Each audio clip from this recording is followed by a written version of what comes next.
누가복음 2장 8절에서 14절까지 말씀을 보겠습니다. 누가복음 2장 8절에서 14절, 천사를 통해 배우는 하나님의 은혜라는 제목으로 말씀 보겠습니다. 8절에서 14절까지 한 목소리로 하나님 말씀 봉독하겠습니다. 그 지역에 목자들이 밤에 밖에서 자기 양떼를 지키더니 주의 사자가 곁에 서고 주의 영광이 그들을 두루 비추매 크게 무서워하는지라. 천사가 이르되 무서워하지 말라. 보라, 내가 온 백성에게 미칠 큰 기쁨의 좋은 소식을 너희에게 전하노라. 오늘 다윗의 동네에 너희를 위하여 구주가 나셨으니 곧 그리스도 주시니라. 너희가 가서 강보에 쌓여 구유에 뉘어 있는 아기를 보리니 이것이 너희에게 표적이니라 하더니, 호련히 수많은 천군이 그 천사와 함께 하나님을 찬송하여 이르되 지극히 높은 곳에서는 하나님께 영광이요 땅에서는 하나님이 기뻐하신 사람들 중에 평화로다 하니라. 아멘. 히터가 켜져 있죠. 설교 때 잠시만, 바로 바람이 와가지고 설교 때만 잠시 꺼주시면 감사하겠습니다. 오늘부터 성탄 메시지를 전하려고 합니다. 선포되는 성탄 메시지를 통해서 우리를 위해 이 땅에 오신 예수 그리스도의 사랑을 마음에 깊이 새기시는 귀한 시간 되시기를 바랍니다. 교회는 오랫동안 천사에 대해서 많은 오해를 가졌었습니다. 베데스다 연못에 천사가 가끔 내려와 물을 움직이게 하면 제일 먼저 들어가는 자가 어떤 병이든 치료받게 된다.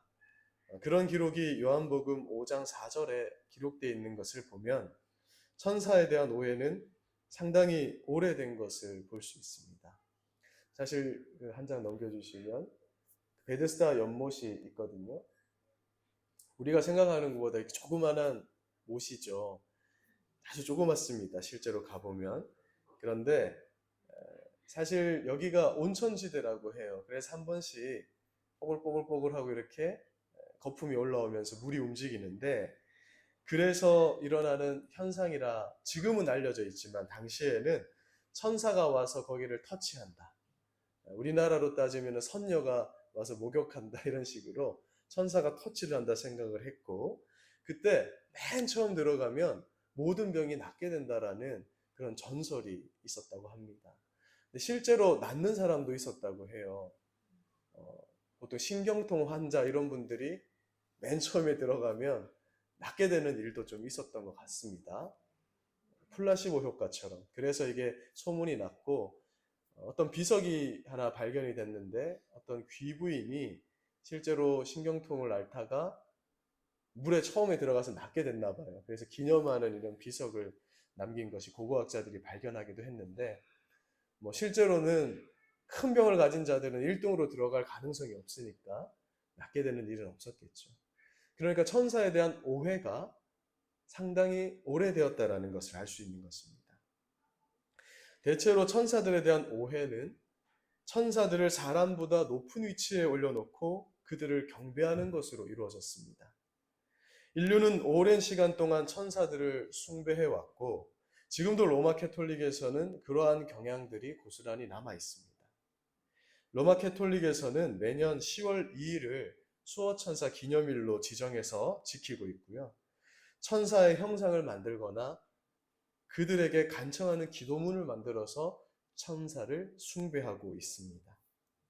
이에 대해서 찰스 스펄전 목사님은 뭐라고 말했냐면, 우리가 천사들을 단지 사랑한다라는 것은 괜찮은 것이지만 사랑을 넘어서 경배하는 것은 미신적인 것으로 봐야 한다, 이렇게 말했어요. 가장 강력한 천사를 조금만 흠모하여도 그것은 하나님께 대항하는 행위라 할 수 있는 겁니다. 스펄전 목사님이 이렇게까지 강한 어조로 천사에 대해서 부정적인 면만을 강조하는 것처럼 보이는 이유는 뭔가 하면, 중세 시대에 들어와서 이 천사를 숭배하는 일이 교회에 만연했기 때문에 그래요. 그래서 종교개혁자들은 교회를 개혁하면서 천사를 숭배하는 데 사용된 모든 천사의 형상과 그러한 의식들을 교회 안에 지워버리고자 힘썼던 것이고, 그래서 오늘날 개혁된 교회, 우리는 종교개혁 이후에 개혁된 교회에 출석하고 있는 것이거든요. 그렇기 때문에 우리에게 영향을 미치게 된 겁니다. 그래서 만약에 아무개 목사가 천사에 대해서 설교를 한다 이렇게 하면 좀 이상한데, 이런 분위기가 형성된 거예요. 천사는 말도 꺼내면 안 되는 약간 그런 존재가 되어버린 겁니다. 중세시대에 워낙 잘못된 천사 숭배가 유행했기 때문에 교회는 천사에 대해서 별로 이야기하지 않게 되었어요. 그러다 보니 역효과로 우리 개신교회 신자들은 천사에 대해서 너무 무관심하고 무지하게 된 겁니다. 그래서 마틴 로이드 존스 목사님은 오히려 우리가 천사의 사역에 대해서 너무 무관심한 것이 걱정스럽다, 이런 표현을 했습니다. 마치 신천지가 새하늘과 새 땅을 너무 강조하니까, 원래 신천지라는 것 자체가 우리 교회의 용어거든요. 근데 신천지가 가져가서 써버리는 바람에 신천지라는 말을 못하게 되는 거예요. 예전에는 많이 썼던 말입니다. 새하늘과 새 땅이잖아요. 근데 그렇게 얘기하면 이거 이단 아닌가 이렇게 되는 역효과가 나는 것처럼 천사가 그러한 역효과를 불러 일으켰다라는 거예요. 성경에 나타나는 천사의 모습은 분명 우리의 좋은 친구의 모습을 하고 있습니다. 히브리서 1장 14절 말씀 같이 한번 읽어볼까요? 시작. 모든 천사들은 섬기는 영으로서 구원받을 상속자들을 위하여 섬기라고 보내심이 아니냐. 히브리서에서 말씀하는 게 뭐냐면, 천사들은 구원받을 우리 신자들을 위해서 보냄을 받았다는 것입니다. 그들은 우리를 돕고 있고 섬기는 역할을 감당하고 있다. 그래서 우리가 그들의 존재를 잊어서도 안 되고 또 오해해서도 안 된다는 거예요. 엄밀히 말하면 오늘 이 자리에 천사가 있을까요, 없을까요? 예. 있다라고 우리는 봐야 되는 거죠. 왜? 우리가 하나님을 예배하는 이 일을 돕는 역할을 한 것으로 우리는 믿게 된다는 것입니다. 성경 말씀대로라면. 천사들은 우리 눈에 보이지는 않지만 이 땅에서 때로는 우리를 지켜주기도 하고 하나님께 우리의 상황을 알려주는 역할도 한다라고 예수님이 말씀하셨어요. 그래서 우리가 누군가에 대해서 부정적인 말을 하면 천사가 그날 보고를 한다, 예수님이 그렇게 말씀하셨죠. 물론 상징적인 표현이겠지만 하나님 다 아시지만 천사에게 그런 임무를 부여하셨다라는 것을 보게 됩니다. 또한 하나님의 기쁜 소식을 전해주기도 하는 일을 한 것을 보게 됩니다. 천사들의 역할이 이러하다 보니까 어떤 분들은 천사를 단순히 부리는 영으로 생각을 해가지고 천사들에게 뭔가를 명해서 특별한 능력을 발휘할 수 있다, 이렇게 보는 분들도 있어요. 예를 들면 천군 천사에게 명하노니 뭐뭐 해라, 막 이렇게 명령조, 그런 것들이 예전에 많이 유행을 했었거든요. 그런데 이렇게 하는 것이 굉장히 믿음이 있는 행위처럼 보이지만 사실 또한 그러한 행위는 성경적인 것이 아닙니다. 왜냐하면 천사는 아무리 우리를 돕는 일을 하고 있는 것이라 할지라도 그들 역시 하나님의 뜻과 섭리대로 움직이는 존재이지 사람의 명령을 듣고 움직이는 존재는 아니기 때문에 그런 거예요. 따라서 우리는 찰스 스펄전 목사님의 표현처럼 천사를 우리의 좋은 친구로 생각하며 그들의 존재를 성경적으로 바르게 인식하고자 하는 마음이 필요하다라는 것입니다. 오늘 본문 말씀에서 천사들은 사람들에게 큰 기쁨의 좋은 소식을 전하고 있습니다.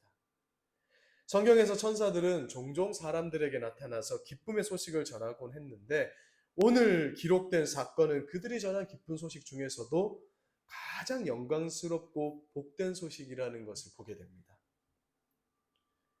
어떤 소식이었는지 함께 누가복음 2장 11, 12절을 같이 읽어보겠습니다. 오늘 다윗의 동네에 너희를 위하여 구주가 나셨으니 곧 그리스도 주시니라. 너희가 가서 강보에 쌓여 구유에 뉘어 있는 아기를 보리니 이것이 너희에게 표적이니라 하더니. 아멘. 천사들은 구약 성경에 이미 예언되어 있던 다윗의 동네. 다윗의 동네가 어디죠? 베들레헴입니다. 이게 빵집이라는 의미예요. 빵의 집. 베트가 집이거든요. 그 베들레헴에서 사람들을 구원할 구주가 나셨다. 그가 지금 강보에 쌓여서 구유에 누워 있는 아기의 모습으로 태어나셨다. 그런 기쁜 소식을 양을 치고 있던 목자와 목동들에게 전해 주었습니다. 천사들은 강보에 쌓여 구유에 누워 있는 아기가 우리 구원의 표적이 된다 이렇게 선포했어요.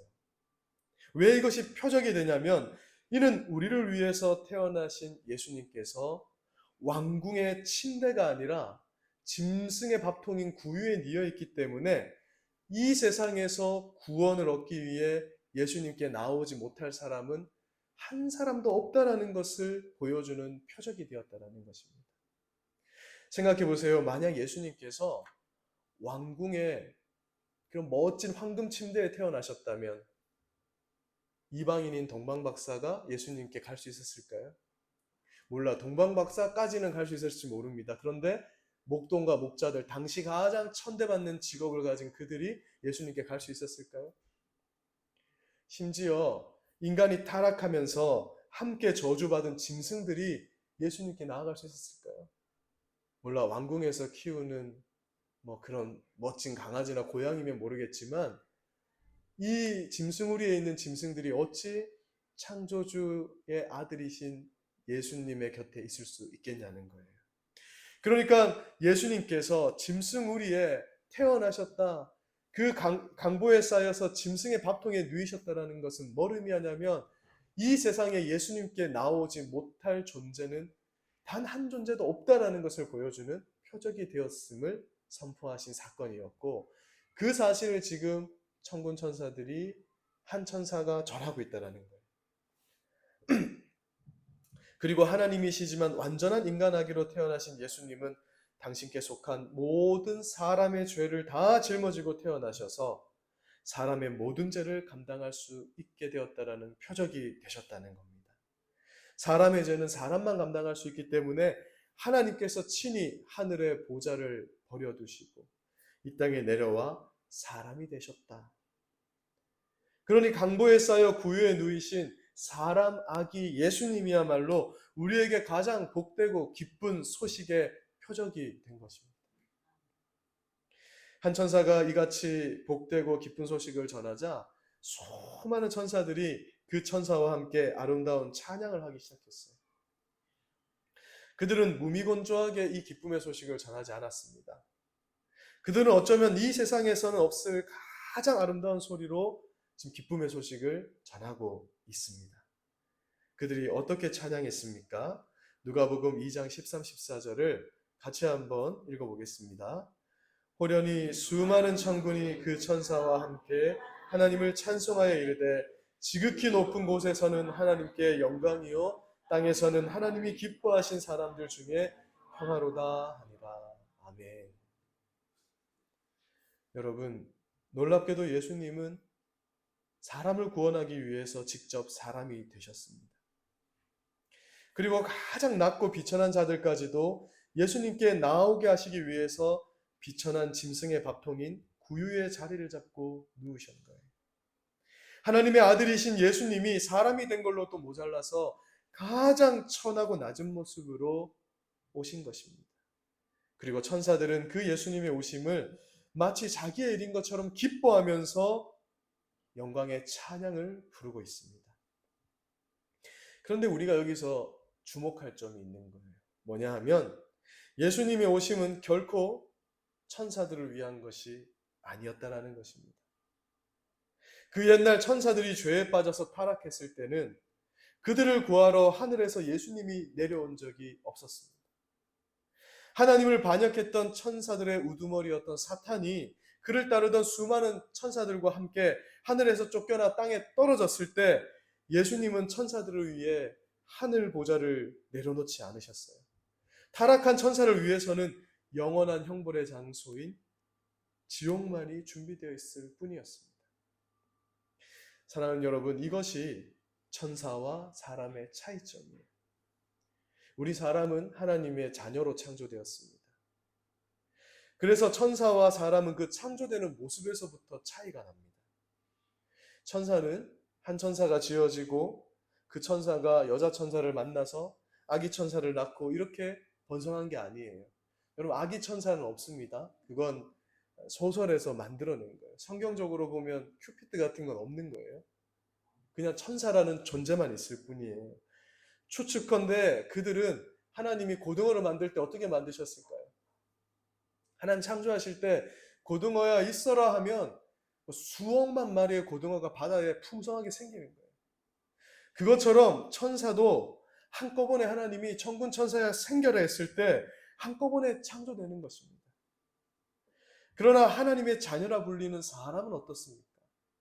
최초의 사람 아담을 시작으로 해서 그 아담이 자기의 뼈와 살과 같은 하와를 만나서 가정을 이루고 자녀를 낳아서 번성하도록 인간은 창조된 거예요. 자녀를 낳고 낳아서 번성하는 이러한 창조 방식의 특별한 이유가 뭐냐 하면 그런 과정을 거치면서 우리 인간은 아들을 두신 하나님의 마음을 이해할 수 있는 존재가 되기 때문에 그런 것입니다.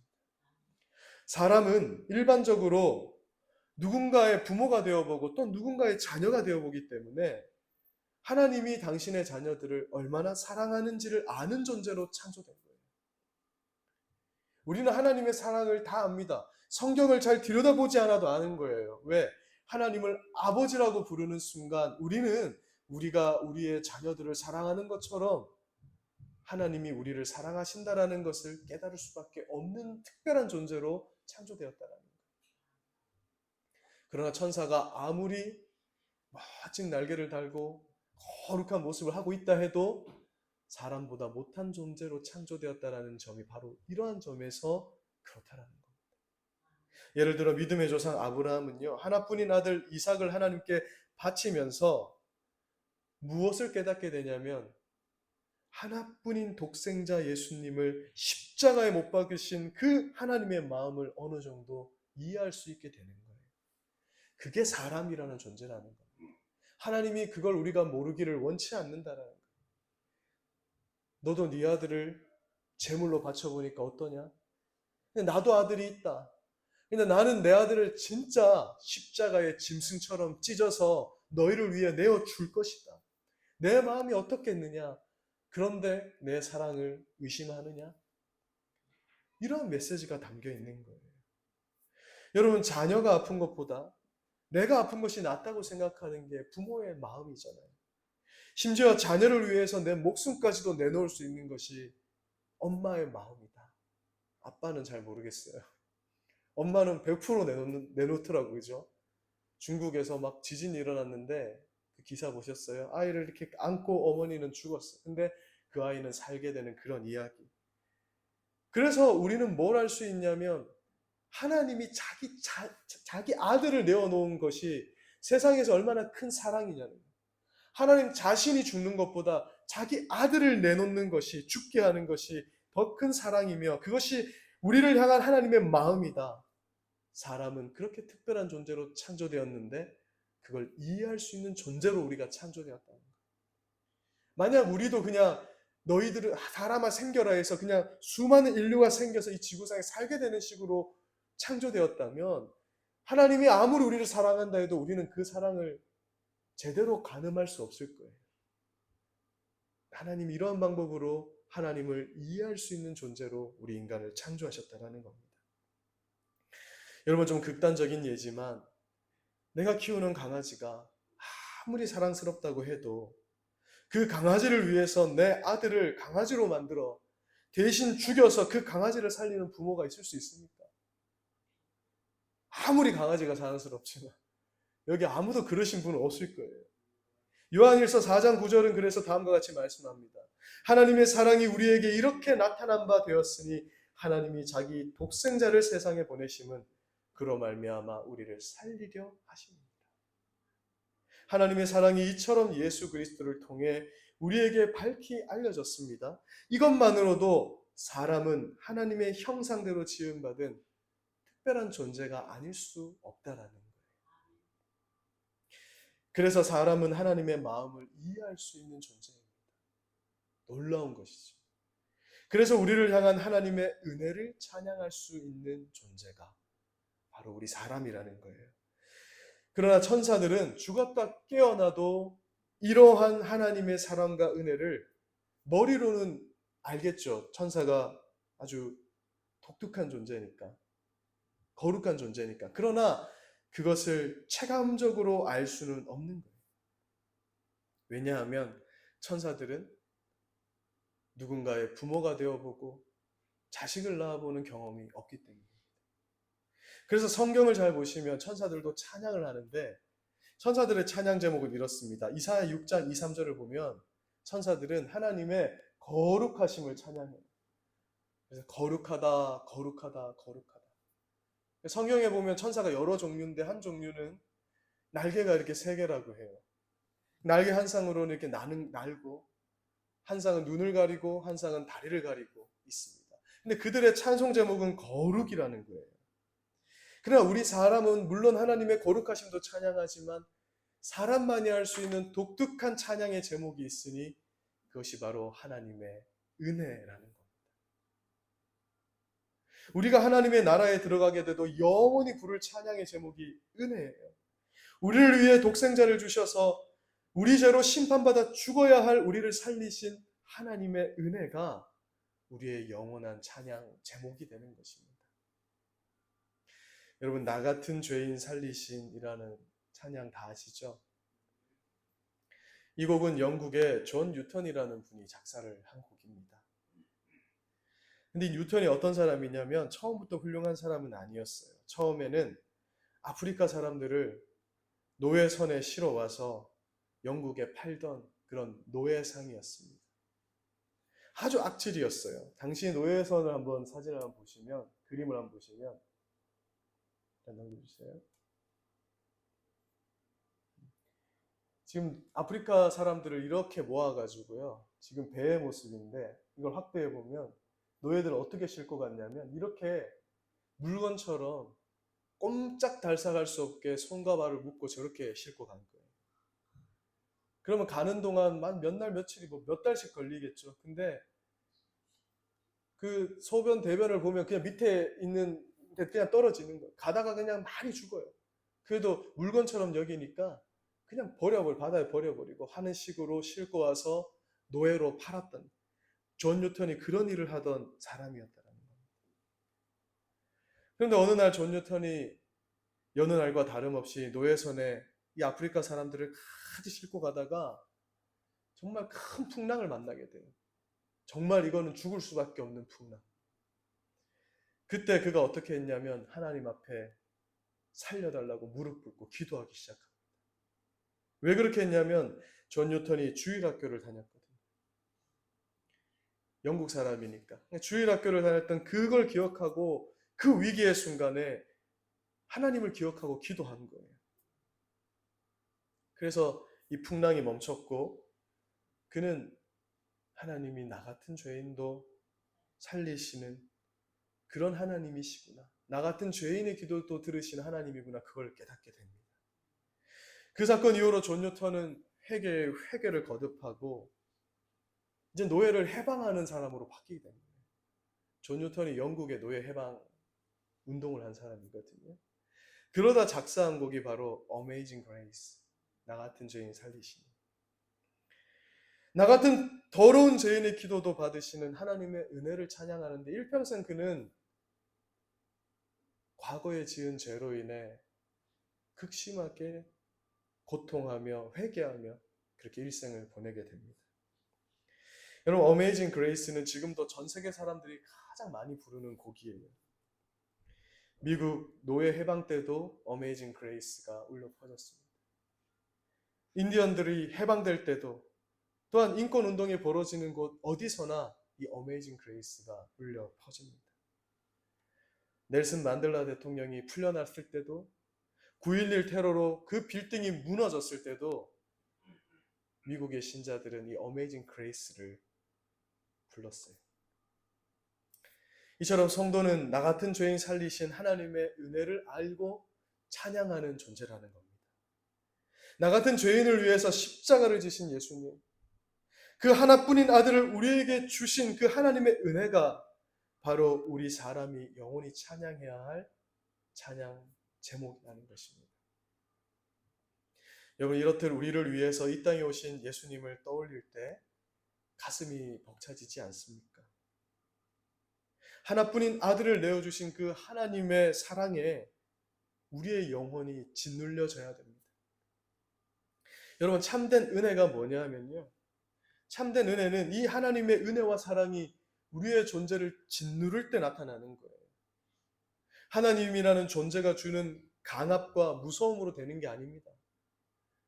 벌벌벌벌 하나님 앞에 떨면서 그 은혜가 터져 나오는 것이 아니라 하나님의 이 사랑이 우리를 짓누를 때 우리는 변화할 수밖에 없어요. 누군가 강요하지 않아도 자발적으로 주를 위해서 우리는 목숨까지도 내어놓게 되는 것입니다. 이것이 하나님의 은혜를 참되게 알고 누리는 자의 모습이라는 겁니다.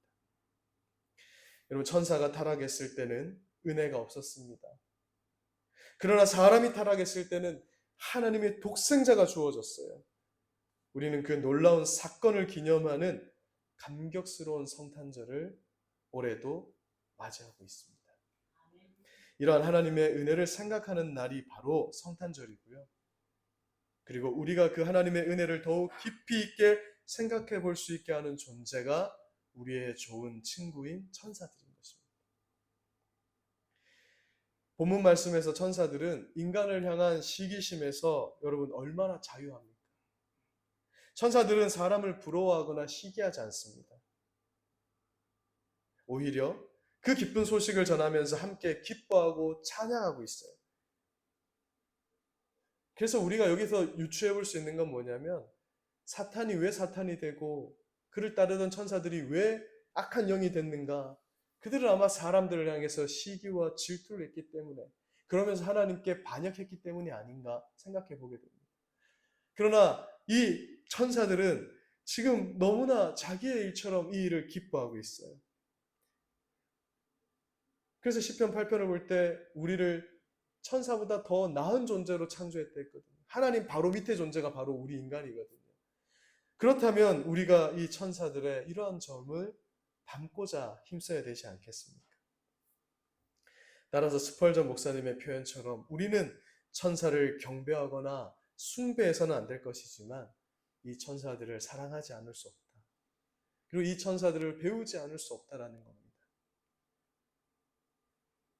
다른 사람의 잘됨과 또는 나를 향해서 해코지를 하는 사람이 있을지라도 우리가 그들을 시기하거나 미워하거나 하는 것이 아니라 정말 우리가 하나님의 자녀라는 사실을 깨달으며 또 하나님의 은혜에 짓눌려서 그들을 사랑하고 그들을 돌볼 수 있는 마음을 되새기는 것이 바로 크리스마스의 정신이다 할 수 있을 것입니다. 말씀을 마무리하겠습니다. 우리는 오늘 우리의 좋은 친구인 천사들을 통해서 하나님의 은혜를 더욱 깊이 생각해 보았습니다. 천사들을 위해서는 그런 적이 없었지만 사람을 위해서는 하늘 보좌를 버리시고 자기 몸을 내어주신 예수님을 생각한다면 어찌 이번 성탄절을 그냥 보낼 수 있겠습니까? 자신들의 일도 아닌데 천사들도 이처럼 기쁨으로 예수님을 맞이했다면 놀라운 구원 역사의 주인공들인 우리들은 천사보다 더 기쁨으로 예수님의 오심을 묵상하며 기뻐해야 하지 않겠습니까? 자신들을 위한 탄생이 아니었음에도 그 소식을 큰 기쁨의 좋은 소식으로 받아들여서 영광스러운 찬송을 올려드린 이 천사를 생각하며 이 소식의 직접적인 수혜자가 된 우리가 이번 성탄절에 정말 최고의 경배를 주님께 올려드릴 수 있기를 주님의 이름으로 간절히 축원드립니다. 그래서 3주 전에 이렇게 성탄 메시지를 들어간 거고요. 물론 성탄절에 예수님이 태어나신 것은 아니지만 교회가 오랫동안 예수님의 태어나심을 이날 기념하였으니 우리가 기억하며 함께 이 성탄의 은혜를 기다리며 누리는 이번 성탄절 되시기를 바랍니다. 기도하겠습니다. 하나님 아버지 감사합니다. 오늘은 성탄을 맞이해서 저희가 천사를 통해 주시는 하나님의 그 은혜에 대해서 살펴보았습니다. 오직 사람만을 위해서 사람이 자유의지를 가지고 죄를 범하였으나 그 사람을 살리기 위해서 하나님의 독생자 예수 그리스도를 보내주신 그 하나님의 은혜와 사랑을 기억하는 우리들이 되게 하여 주시옵소서. 그리고 이 마음을 가지고 이번 12월 한 달을 살아가며 우리 이웃들과 이 사랑을 나누며 또 예수님을 모르는 자들에게 이 사랑을 전하며 이번 한 달을 주님의 은혜 안에서 잘 보낼 수 있도록 주님 도와 주시옵소서. 오늘 주신 말씀을 한 주간 기억하며 살아갈 수 있는 우리들이 되게 하여 주시기를 간절히 기도드립니다. 예수님의 이름으로 기도드립니다. 아멘. 찬송가 305장을 오늘 말씀을 기억하며 같이 한번 찬송 드리겠습니다.